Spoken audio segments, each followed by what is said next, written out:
Bonjour, aujourd'hui je vais vous présenter Coding Game et Tic-Tac-Toe. On verra à terme comment implémenter un algo IA qui s'appelle le Monte Carlo Tree Search dedans. On verra toutes les étapes pour arriver jusqu'à cette étape-là. Et on va vous présenter au démarrage Coding Game. Donc Coding Game est un site web pour programmer en ligne, donc pour s'améliorer en développement.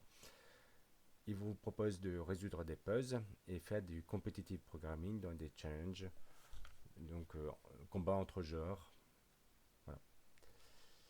Le lien URL de Coding Game, c'est assez simple, c'est Coding Game tout court. Si vous tapez ça sur Google, vous le trouverez. Sinon, là, vous avez l'URL exact. Donc, dans Coding Game, vous avez, comme je vous ai dit, les puzzles pour vous entraîner. Ça vous permet de vous exercer dans un seul algorithme en général. Vous avez Clash of Code qui vous permet de écrire en quelques lignes de code et résoudre un puzzle. Ça, c'est pour augmenter la vitesse d'écriture du code. Et vous avez enfin les challenges qui sont des combats entre joueurs et qui vous permet de progresser dans tous les algorithmes que vous avez pu apprendre précédemment et dans la rapidité du code si vous faites le challenge en 10 jours. Sinon, vous êtes moins embêté par la rapidité du code, hormis qu'il faut quand même pas passer trop de jours pour faire un challenge. Voilà, donc ça c'est la présentation de Coding Game, c'est un très bon site. Donc dans Coding Game, dans les challenges, il vous propose plusieurs challenges, donc les précédents qui ont déjà été faits dans les quelques années depuis la création de Coding Game. Et puis chaque année, Coding Game fait des nouveaux challenges. Et ces nouveaux challenges durent 10 jours. Et dans les 10 jours, vous essayez d'avoir le meilleur classement. Et une fois que le challenge est terminé, vous avez un premier classement. Et puis après, le challenge est remis et là, vous n'avez pas de limite de temps. Voilà. Donc là, c'est une image de Tic-Tac-Toe qu'on voit, Ultimate Tic-Tac-Toe. Donc c'est 9 grilles de 9. Donc dans un challenge, le joueur joue contre d'autres joueurs et il peut aussi jouer contre le boss si son code est assez optimisé dans la ligue courante. Son coding game vous calcule un score Elo et dans le score Elo, vous progressez. Si vous êtes dans les premières places, vous allez vous combattre contre le boss. Et si vous êtes meilleur que les autres joueurs et meilleur que le boss, vous changez de ligue. Il existe différentes ligues. Donc la ligue de bois, celle du démarrage, avec les premières règles. Puis après, il y a la ligue de bronze, avec des règles supplémentaires. Et en général, à partir de la ligue argent et la ligue d'or, vous avez toutes les règles. En ligue d'or, vous avez le dernier boss possible, qui est le boss d'or. Et si vous battez le boss d'or, vous n'êtes que entre les meilleurs joueurs. Et donc là, il n'y a plus de boss. Il y a juste les meilleurs joueurs. Donc, dans une ligue, est-ce que votre bot bat la plupart des autres joueurs et que vous avez un nombre de victoires suffisant contre le boss de la ligue, vous êtes premier et changez de ligue. C'est ce que je viens de dire juste avant.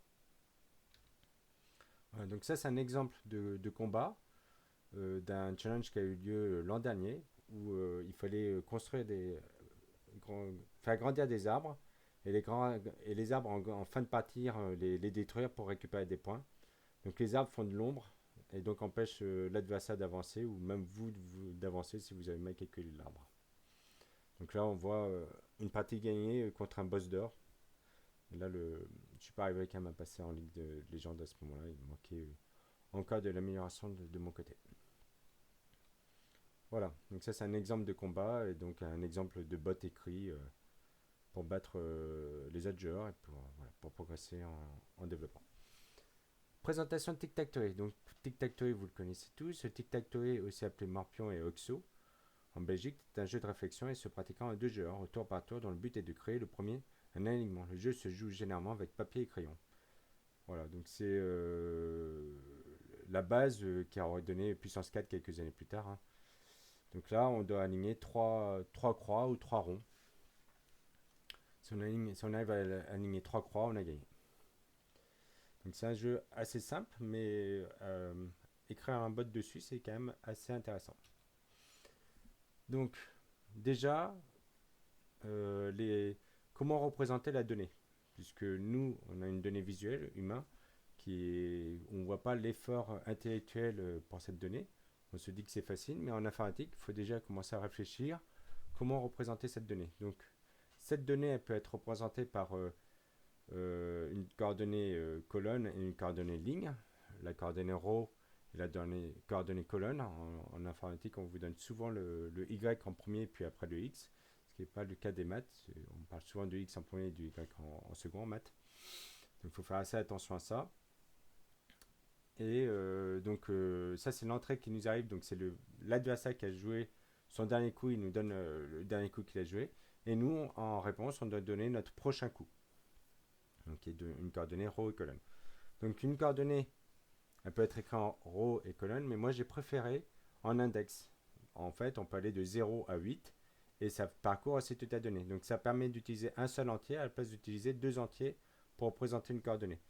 Pour ça, je vous ai donné le code en dessous là pour convertir n'importe quelle donnée en YRow XCol en un index.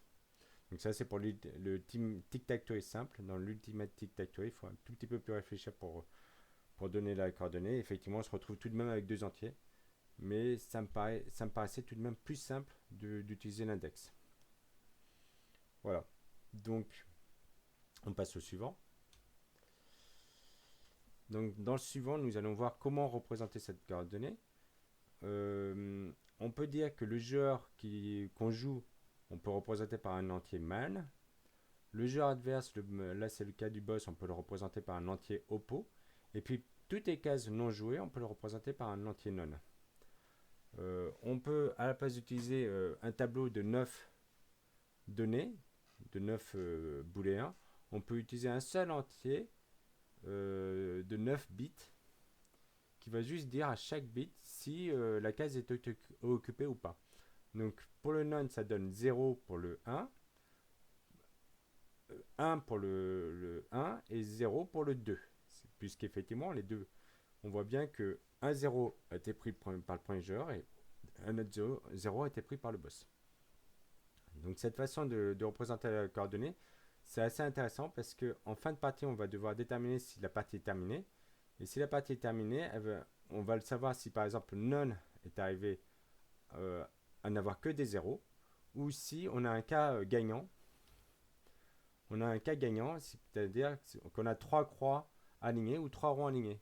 Par exemple, trois croix alignées, c'est avoir le 0, le 1 et le 2, ou avoir le 3, le 4, le 5, ou avoir le 6, le 7, le 8, ou avoir les colonnes respectives 0, 3, 6, 1, 4, 7, 2, 5, 8, ou enfin les diagonales 0, 4, 8, 2, 4, 6. Donc ça, c'est très important d'évaluer en fin de partie si la partie est terminée. Parce que si votre bot ne calcule pas si la partie est terminée, il ne saura jamais quand terminer la partie. Donc il faut écrire les lignes de code pour lui dire la partie est terminée. Maintenant, calcule quel est le cas le plus intéressant.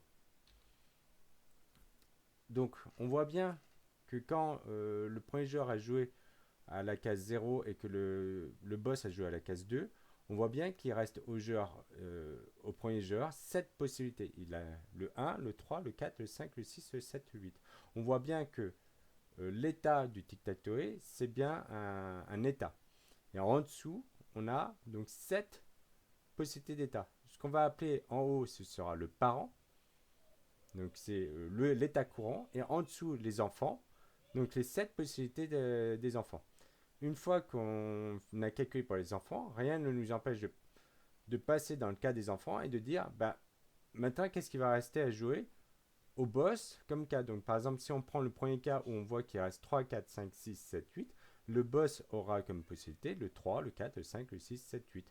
On peut faire ainsi de suite et on verra bien que la partie va forcément se terminer puisque soit on va avoir 3 croix alignées ou 3 ronds alignés, soit on aura toutes les cases occupées et à partir de ces 3 cas-là, on aura la fin de partie.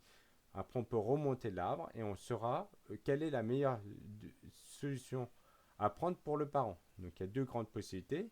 Soit le min-max qui a été développé dans les années 90, qui est connu pour avoir battu Kasparov aux échecs, soit le Monte Carlo Research, et je referai des recherches, mais je crois que c'est celui qui est utilisé dans AlphaGo, qui a été une grande révolution, qui se base un petit peu sur de l'aléatoire pour donner la solution.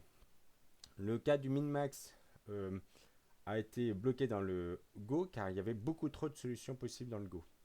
Alors que dans les échecs, eh ben, visiblement, dans les années 80-90, on commençait à avoir des ordinateurs suffisamment évolués pour avoir des bons résultats en min-max. Donc, algo très simple au niveau de la classe.